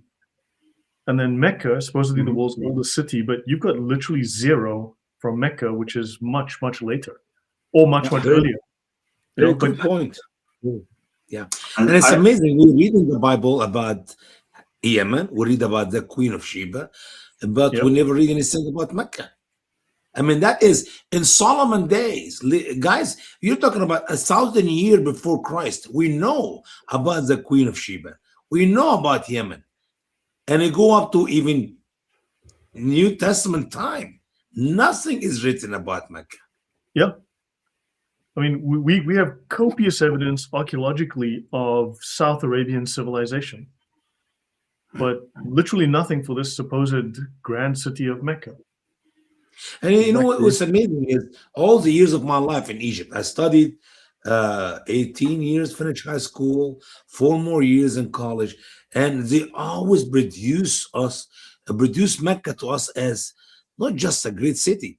It is the city for the traveler. If you're coming from Yemen and you go into the Levant, if you go to Syria or you go to Lebanon, you stop in Mecca to get water, to get food, to rest, to relax, and enjoy yourself so you can continue the rest of the trip. And now I'm telling you, from what we have seen so far, if you have any water before you get to Mecca, you're out of water, and good luck to get a gallon of water when you leave Mecca to continue your trip. I mean, it'd be full to swing by Mecca. It's like me driving my car, and they said, go 50 miles that way to the east, from the trout, which we know there, so you can get some gas. And I know there's no gas there, so I'm gonna go 50 miles down, 50 miles out. That's 100 miles of nothing for nothing, because I'm not gonna get gas. Go ahead, brother. Yeah. This is part of what I call the argument of silence. Yeah. There is nothing to be found here. Yeah. Nothing to be found. Yeah. We have hard evidence that it could not have been in Mecca with the water supply and the climate. But there is also this argument of silence, that there is no trace, absolutely no trace of Mecca in ancient history. No ancient sources, like Patricia Krohn wrote it in Mecca Trade and the Rise of Islam. Say something. Paul, please go ahead. Yeah, sorry. First of all, my apologies that I seem to have been putting forward a bit of an argument of silence for the last 90 minutes. I've been having some technical difficulties with my I don't know whether it's the headphones or the microphone, but I've been hearing a lot of interference, and I commented on it earlier. I don't think anybody else can hear it, so it looks like it's coming in my end, but there's nothing it's here. Solved now, it seems it's solved. Nothing here that's wireless, so I've no idea where it's come from. But one or two observations I've just made that I've been thinking about. On that article by Masjid Robinson, I think just put it into context, he was basing that on accounts of the Quraysh that were recorded in the 9th century. There's a genealogy that was created in the 9th century, and he then extrapolates from this genealogy. He says, well, if this is true, then there would be far more later than there actually are, and he goes back and says maybe there'll be about 500. It says it's not. It says it's not, certainly not an ancient people, because it couldn't have possibly have been. As I say, so it's an argument built on sand. Anyways, I suppose my point. It's not saying that there were 500 people there. He was simply saying that if this genealogy is to be believed, there could not have been more than 500 people there sometime earlier. So it's rather it's the Islamic narrative shooting itself in the foot once again. Just want to say thank you very much, Odin, for such a wonderful presentation. In truth, I've had absolutely nothing to add to it. It's been absolutely masterly and completely. It's rather cruel. You're kind of continuing to dismember and take apart the narrative long after somebody like me has dismissed it. On the trade route point, I think before we leave that, Patricia Crone said that it would take several weeks, wouldn't it, to do the whole route, to go from, say, Yemen all the way up to anywhere where you could possibly sell anything to. A trade route requires a producer and a market. That's or at least some place where you get the goods, and then some place where you sell the goods. Either create the goods or buy the goods, and then somewhere where you sell them, take them to market. And for Mecca to be on a route at all means a journey from Yemen basically up to I guess the Byzantine Empire or somewhere. And she said the only way that you could drive a camel that sort of distance for weeks after weeks, about 3 weeks or whatever it was it takes to do the whole thing, would be if the thing was extremely valuable. So she talks about maybe jewels or incense or something of that sort. But there's no record of that in the narrative. The narrative talks about them trading in leather and raisins, and it's utterly ridiculous. I think common sense says that the Roman Empire would be prepared to pay somebody to carry common goods like that for 3 or 4 weeks, and for it to be profitable for them. It simply couldn't be. The second point, of course, is to be a trading hub. It's not enough to be on a trade route. You need to be on 2 or more trade routes. If it's one route, and then it's just a service station. It's a place where people stop. That's not the same as a trading route. You don't get huge markets and trading families and people buying and selling from each other if it's just somewhere where a caravan comes through once every few months and pauses for water. That's not going to create a mercantile community. That's a perfect point. I mean, the South Arabians, these Yemenis, had a number of cities, independent city-states almost, like Hatra, which was discovered in the late 1800s, which had a temple, a central temple, and they had all of the gods of all of the people who came and traded there in the temple, just like the Kaaba. So you had your 360 gods. They were open to anybody, and these city-states were basically places of peace. Everyone could trade there. Everyone, and I mean, so they had them all across Canaan, all across Mesopotamia, the whole Mesopotamian belt. They had, I think, a dozen of these cities. So the Yemenis do fit the bill here for traders. And if I can show one more thing, the Persian name Cyrus, what we call Cyrus, the Persians called Kurosh or Kurosh. Quraysh, right? Yeah. Now, yeah, exactly. So the Anglophones, we call him Cyrus. He's known in Persian history as Kuroshi. It's in the Bible. It's in right? the Bible. The Greek lacks the S sound, so it became Kuros, which became Cyrus.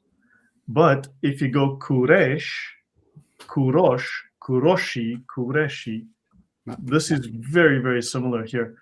And there's certain other theological overlaps, but this is from Cyrus from the Bible being repurposed here, and they become the Kureshi because he was the Kuroshi, the Kureshi. Yeah. There's something very unusual, of course, about the Quraysh, because every other Arab tribe, pretty much, that's mentioned in the story or in other sources, is always named after a single progenitor. It's always the Banu this or the Banu that, and it always seems to be named after some illustrious forebear or progenitor of the tribe, or we are the children of this great person. And the Quraysh is quite striking for not having Banu in front of it. And yet, if one asks, what does the word Quraysh mean? I mean, I make in my book a little paragraph, and it's got a list of explanations that have been offered. One of them is shark. I mean, I don't quite see how somebody based in Mecca would call their tribe the Sharks. It sounds quite West Side Story. Another one is that it's called it means distribute, because there was some wealthy man who used to distribute goods to his people, and this sort of thing. And the learning point from all this is that there is no explanation. It might be derived from Cyrus. I don't rule that out. But what we can say for certain is that the Muslim narrative doesn't know what the word Quraysh means. It's got the word. The word appears in the Quran, but by the time they get to writing the narrative, nobody has any clue who these people are, where they come from. Yeah, Cyrus was like the guardian or the Messiah or the keeper of the whatever. There's some religious connotation, and they obviously just borrowed that from the Sasanians or whatever, imported that and applied it to themselves, and then said, well, he's from that tribe. So, because it doesn't make sense. Mel, you were going to say something?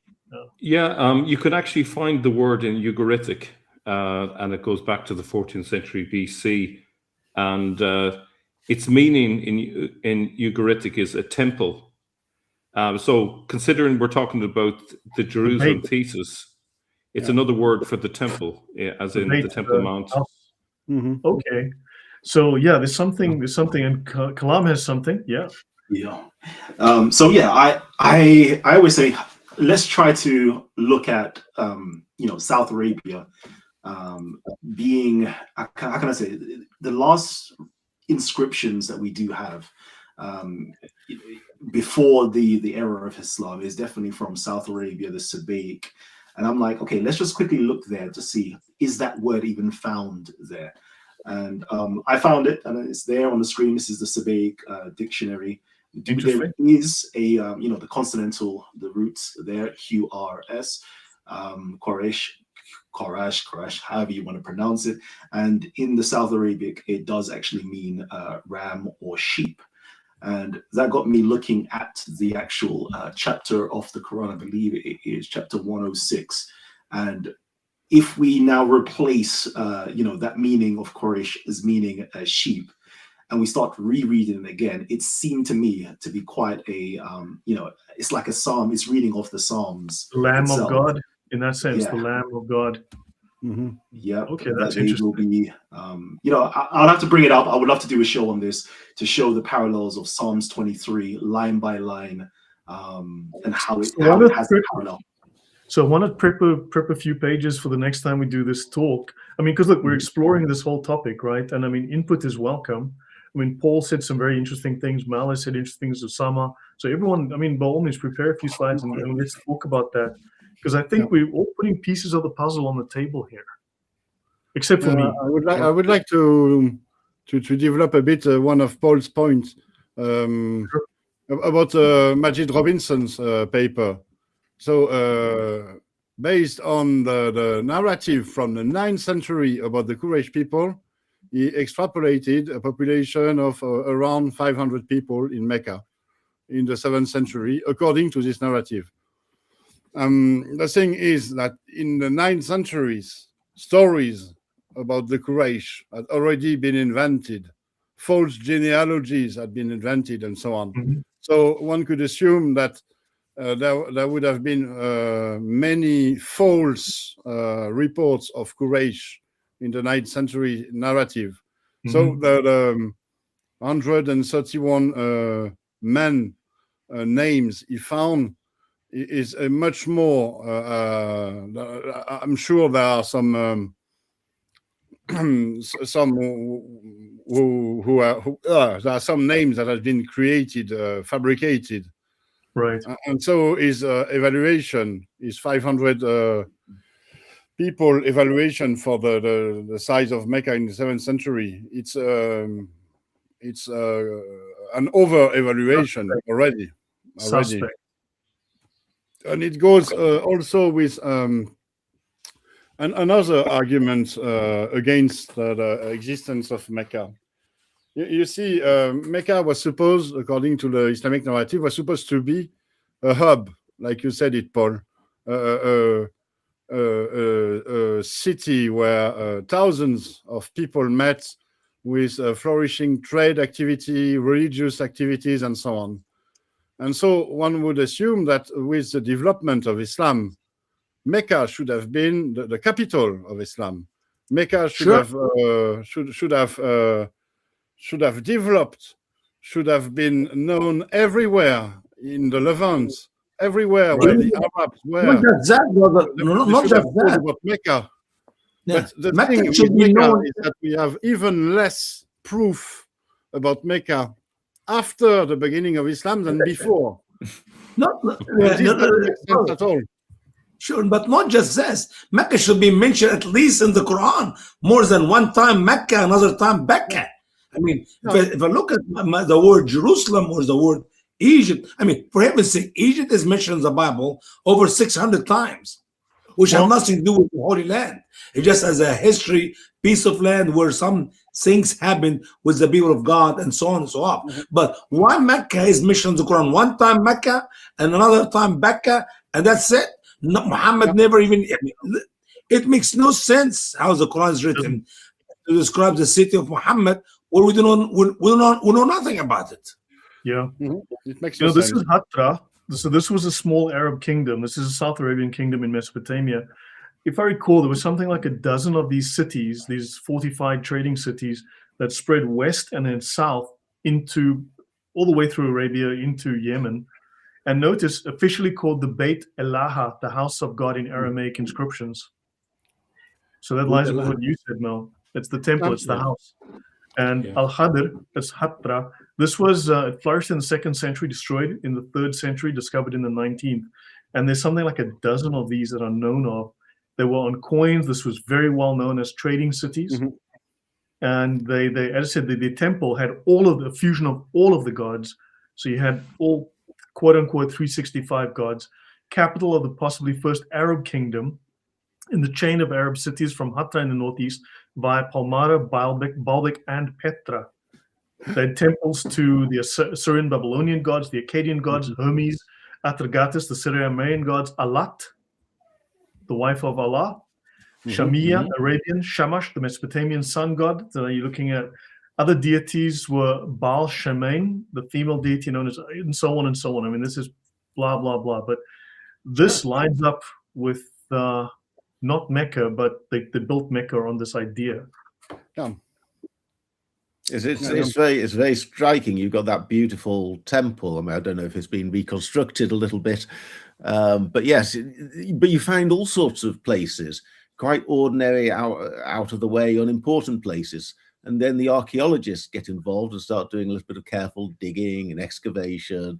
They find the outlines of buildings. They find animal bones, they find coins, the broken vases, and that sort of thing, because you can't really have a settlement without leaving some sort of trace.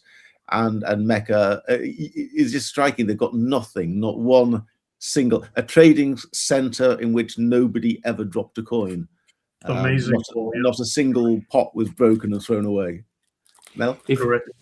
If you look at the 7th century and 8th century, where did they have their capitals?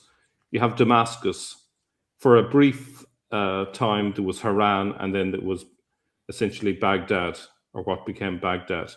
So you have Syria, you have southern Turkey, of what we would call southern Turkey in Haran, and you have Iraq. I think the fact that those were the places that they chose to have their capitals tells you everything you need to know about the origins of Islam. That's where you need to look. It's not in the outskirts. I view Mecca as a massive misdirection, because if you look in the right place, you'll discover how Islam really began. but as long as they keep you distracted. And that's what I discovered when I looked into the seal of the prophets. Why were later Islamic writers trying to misdirect people to talking about Mani instead of looking at Tertullian? Like universally, they were trying to say, don't look at this guy, Tertullian, look at Mani, anyone but Tertullian, because that gives the game away. Because they don't want it to seem like the Quran is referencing Christian writers. They want people to imagine that there's this pagan environment that Islam began in. And that's the narrative that they're happy with people talking about. This is one of the reasons why well-meaning Christians who regurgitate the Islamic narrative to do with the pagan environment, the Muslims are happy with that because it reinforces what they want people to believe. That's why they're afraid of the historical critique. Yeah. Mhm. So, guys, I'd like to sort of start to slowly wind down. So, if we can sort of add our final comments, then we wind down for the 2-hour mark. Is that okay? Lloyd, Yep. If you want me to wrap it up, I just have one more slide. Sure. Yeah, and then we can add everything I've talked about, almost everything. It has been about hard evidence. We started to look into the void evidence, the argument of silence, and it's very easy. We talked about the silence of ancient sources. There is no mention of Mecca whatsoever, and it's very deranging. Even more so after after Islam had emerged. There is the absence of ancient remains at Mecca, and we don't have evidence of this absence because we cannot find evidence of an absence. But I found an interview of an Saudi architect who worked on the huge work on the Haram in the year 2000 when they built the towers and the big hotels and so on. And this guy was was interviewed in Al Jazeera in English. There is this article which can be found on the web, "The Man Who Dreams of Old Mecca," and he said that there is nothing that can be dated to before Islam in Mecca. So no coins, no remains, no tombs, no artifacts, no shards of pottery, nothing. Of course, he's a devout Muslim, so he doesn't emphasize on this, and he doesn't jump to the right conclusion. But still, he testifies an absence of ancient remains at Mecca. There is also no trace of the supposedly Meccan pilgrimage, of Meccan polytheism. Absolutely no trace of Meccan polytheism in the 7th century. There is this article by the French archaeologist Christian Julien Robin about pre-Islamic Arabia in the huge book, the Coran des Historiens, the Historian's Quran, where he wrote that there is absolutely no trace of active Meccan polytheism in Arabia apart from Mecca. And the only evidence that we have in Mecca that there would have been such a religious activity in Mecca is the Islamic narrative, because there is no trace outside of it. There is this thing about the trade that had shifted from land caravans to maritime routes. We already talked about it. And there is also this other interesting thing, I think I already presented it on your channel, Lloyd, is that we have no evidence of Quraysh having settled in the Mecca region. Right. Whereas we have evidence of them having settled in Syria. So they simply took the name and said, yeah, we're those guys. Yeah, and it's much more than we have evidence for a Quraysh caravanserai near Latakia in Syria. We have Ras Quraysh, which is Quraysh Cape, sort of, that can be found in Syria. Let me show you the map. It's in my book. It's here. here it's this is in the PDF version of my book. This is a map of ancient Syria that has been done by Edouard Marie Galez. And here there is the Khan el-Qurashiyeh. The remains, the archaeological remains of this Khan el-Qurashiyeh were still there in the 1920s. Well, there's the Bani Israel as well, and the Yahudis. So you see lots of evidence that there was a sort of geographical transfer from Syria to Mecca. It doesn't mean that everything happened in Syria. But for example, look at this. You know Abu Qubais? Abu Qubais, it's a small town near Homs. And nowadays it's also a district in Mecca. Yeah, and there's even Wadi Nasara. Yeah, because it has to do with the Nazarenes. Yeah. Here we have the Nar Quraysh, the river of the Quraysh that was there. Yeah. And you know, names of places. Beit Makkah below Homs. Yeah, Abil Beit Makkah. We also have an Abu Kaaba. Where is it exactly? Let me find it. Abu Kabe here. Right. And Abu Qubais and Abil Beit Makkah. Abil Beit Makkah, it means the river of the house of Makkah, the water course. So we have evidence that some of the Quraysh were settled there. And if you look at it from an eagle eye, like we are doing now, you see Al-Ladikia, Beirut, and here it's modern-day Turkey. It's an ideal place for trade. Let me go back to my map here. Sorry, this is Kalam screen. We just kick that. Yeah. Okay, and let me share my screen, reshare it. All right, here. If you look at the map I showed you, where is it? Here. You see Al-Ladikia and this region of Syria, it's here. You see, it's at the end of the Silk Road. You make the connection with the traditional trade routes, the Arab trade routes here. You see, it's just above Damascus, actually. So it's an ideal location for trade. And it ran through the Sasanian Empire, which makes sense if you're talking about the Qurayshis or the Qurashis. Yeah, and it makes sense. It would make sense with the descriptions that we found in the Islamic narrative, telling us, like Paul told us, that the Quraysh were trading leather, perfume, raisins. I haven't heard about raisins, but I read about dairies. Incense, myrrh was a major export from Yemen region. This trade could have very well, it would have been possible here in this region. It's also, So, Brother Odi, in your personal opinion, Islam started up north and went down, not the opposite, not from where we know. In my opinion, Islam starts in Damascus or in Jerusalem.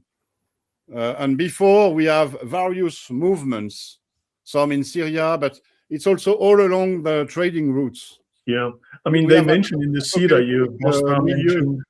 yeah.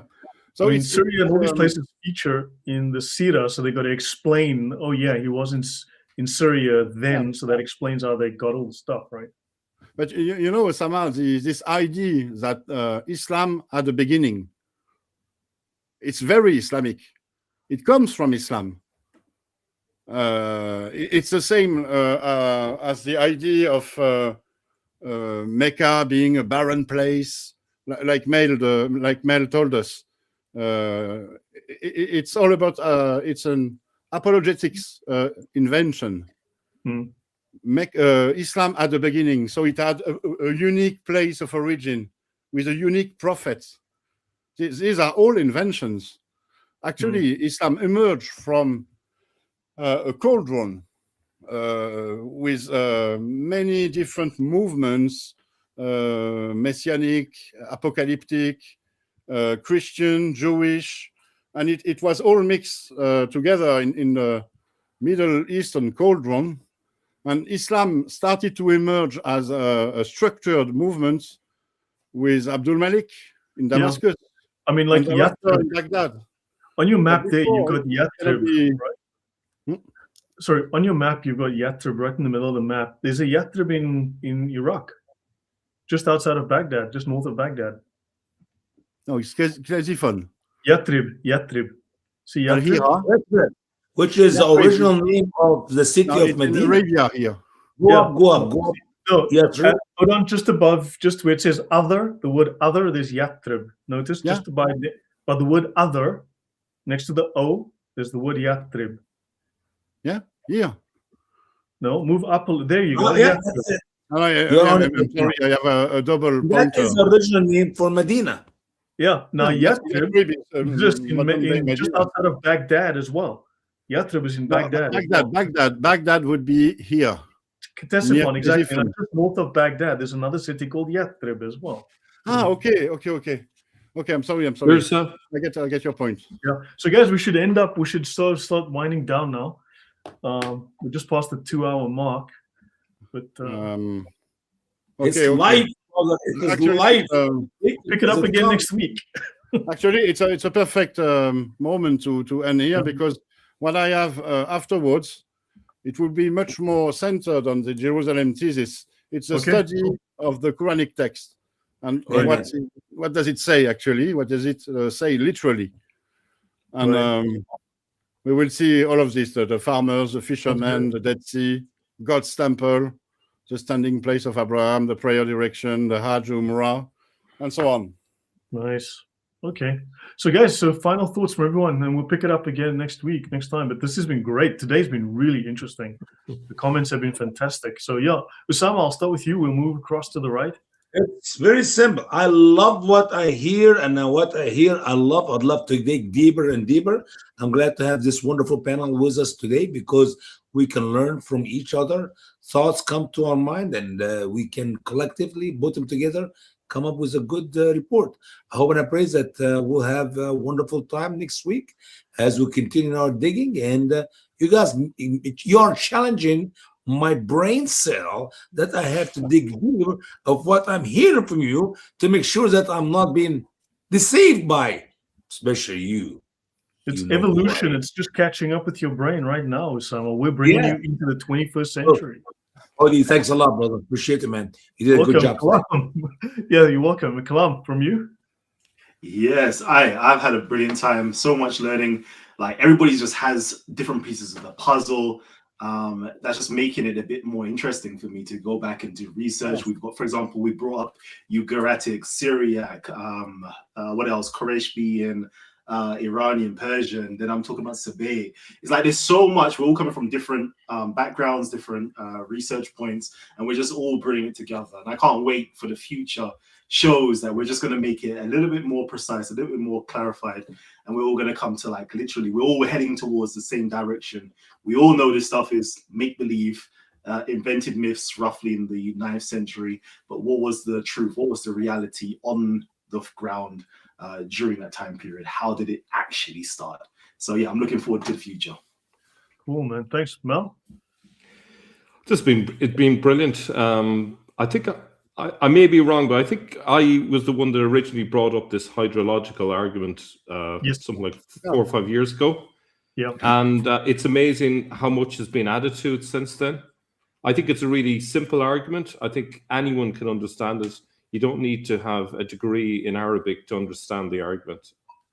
And I think it can reach a lot of ordinary Muslims who can see, if you explain to them how much water is needed for a civilization and the fact that there's not enough water there, it should be a good argument for anyone to use. So I think it's great. There's lots of other things I think that we can bring to this maybe at a later time. But I'm looking forward to the next live stream. You know, Usama speaks Arabic, and look what it's done to him. Look at my head. Hey, by the way, there was a question before we go to the next brother. There was a question given to me a little bit earlier about my editing Quran. It will take at least another year. So if you are waiting for the edited Quran, I made a mistake when I published my first one in 4 years. This one will take at least another year. Just keep me in your So, prayer for. so Usama, we'll see you in 12 months, okay? Just read. Hey, read what you got right now is good enough. Trust me. Okay, fine. Yeah, Paul, your thoughts? Thank you very much, Odin. It's a wonderful presentation. And I certainly recall Mel starting this furrow in the, it must be a few years ago now, two maybe 3 years ago. You were talking about the Zamzam well, you were talking about the lack of water, and Odin has just created this magnificent argument on the strength of that. Takeaway, I particularly love the photograph, the reconstruction you found, Odin, of a settlement in the desert with hundreds of houses and not a blade of grass, not a tree. And the question is, you could show that to a child and say, "What's wrong with this picture?" And they would say, "How do these people live?" there's no way you get the food. You couldn't have something like that. You show it to you so well. Thank you very much for that. It's excellent. True, and you saw in Yemen. And my other thought is like silence. It is you could get quite poetic about it. How long, how deep can you gaze into the silence and scrutinize the silence and reflect upon what the silence tells you? And the answer is a lot. You have found so much in this. Just the absence of evidence is becoming so telling. So thank you very much for that. Yeah, that's great. Thank you. Yeah, no, Paul, some really great contributions. Everyone, I think, what Kalam said, we are converging. The evidence is we're converging and we're adding pieces. I mean, we saw in Yemen the density of the population compared to the map from Odon, and then how green it was. And so we see there are gaps everywhere. So yeah, there's so much more we can do. I mean, the stuff I showed in the beginning, the statistics, I mean, all of that, everything added together, nothing makes sense. So yeah, so this has been fantastic, Odon. So guys, yeah, next week we'll be back again. I think this is great, and appreciate all the feedback and the input. I mean, this is really a meeting of minds, really, really helpful. Odon, final word to you.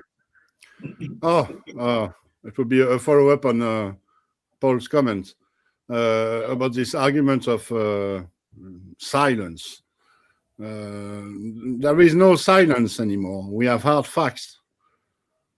The thing with the water supply, for example, it's hard evidence. We have evidence. So this so-called absence of evidence that can mean anything, it doesn't stand anymore. That's true.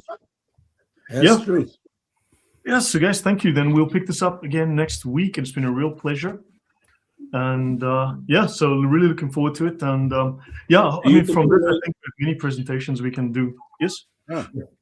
I'll see you tomorrow, brother. We have our headache, your headache. I'm sorry for it. Yeah, I'm going to start taking pills tonight already, pain pills, and You'll be okay. You'll be okay. Good night, everybody. God bless you all. Take care, everyone. Bye-bye. Good night.